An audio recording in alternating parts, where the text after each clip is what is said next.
No matter where you are, there's a place you can go. This is our mud kitchen.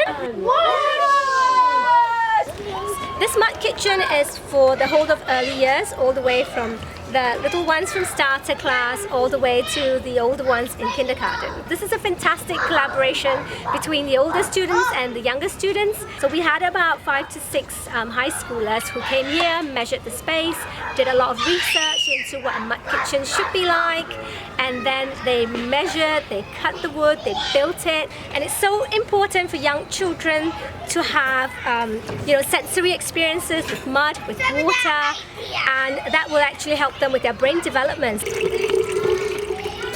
We feel that this is the most important part of the early years development. Giving them the opportunities to be out here, playing with mud, digging, feeling all these things, just stimulating their brain cells and giving them that sensory stimulation that they need will help them in all areas of their development, and before you know it, they're ready to read and write and sit there for 30 minutes. So to be here, you need to be wearing your rain boots, you need to gear up, you need to have an apron, or you need to be wearing your raincoat.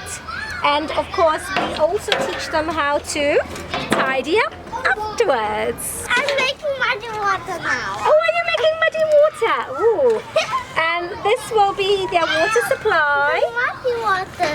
And we have little hots here and little metal bowls for them to make their soup and to cook and to make whatever yummy delights they would like to make. They will have the opportunity to come here anytime they want, rain or shine, properly geared up, and they can just play with mud.